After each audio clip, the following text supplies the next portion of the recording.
You know what to say, you just don't know how to say it.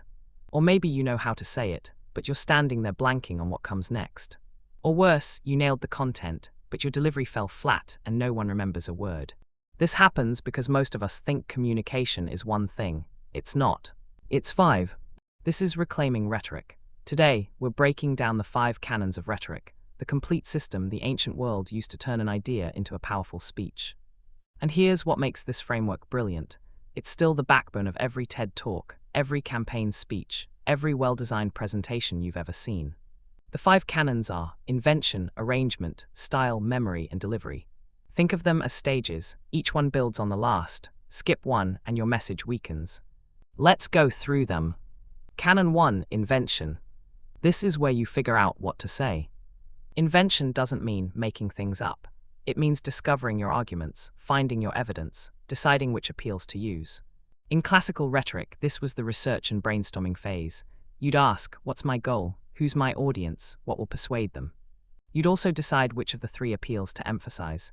Do I need credibility, emotion, logic? Usually all 3, but in what balance?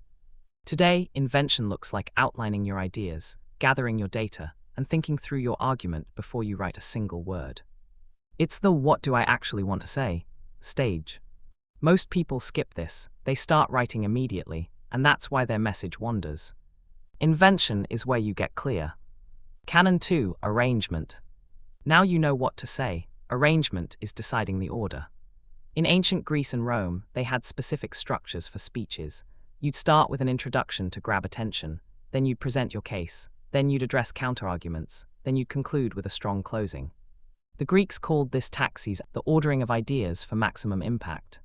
And here's the key insight. The same information in a different order produces a completely different effect. Think about it. If you led with your weakest point, you lose people before they hear your best argument. If you bury your conclusion in the middle, no one remembers it. Arrangement is about strategic structure. Today, this shows up everywhere. The problem-solution format, the story-lesson application arc, the classic tell them what you're going to say it, tell them what you said. Even a simple email benefits from good arrangement. Lead with the point, support it, close with the ask. Arrangement is how you guide someone through your argument, so they arrive exactly where you want them. Canon 3, Style. You know what to say, you know what order to say it in. Now, how do you say it? Style is word choice, tone, rhythm, the personality of your message. The Greeks had a whole taxonomy of rhetorical devices: metaphor, repetition, parallelism, rhetorical questions. These weren't just decoration, they were precision tools. A metaphor makes an abstract idea concrete. Repetition makes an idea stick. Parallelism makes a sentence feel inevitable. Think about I have a dream versus I have a goal. Same meaning, completely different effect.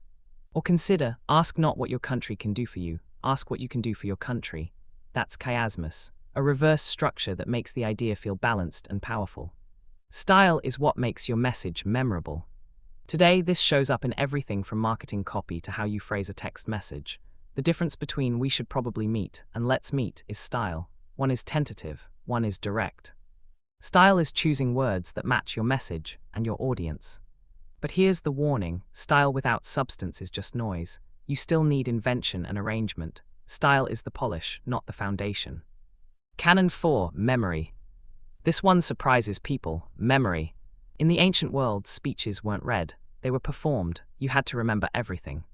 So Roman orators developed elaborate memory techniques. They'd visualize a building and mentally place each point of their argument in a different room. As they spoke, they'd mentally walk through the building. This is where the phrase "in the first place" comes from. Literally, the first place in your mental palace. But here's the thing, even if you're reading from notes today, memory still matters. Because memory isn't just about recall, it's about internalization.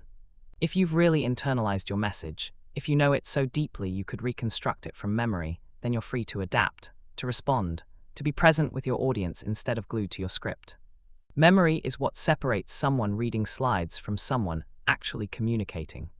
Today, memory shows up as preparation, rehearsing your presentation until the structure feels natural, knowing your key points so well you can riff on them.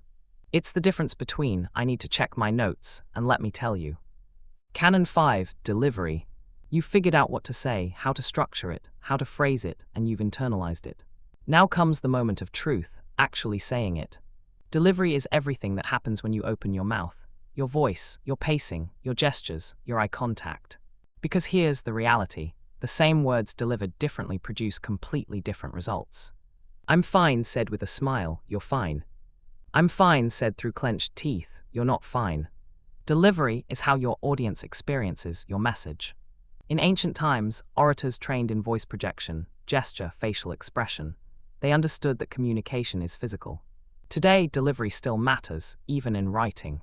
The difference between a wall of text and a message broken into clear paragraphs. That's delivery. It's how the reader experiences your words on the page.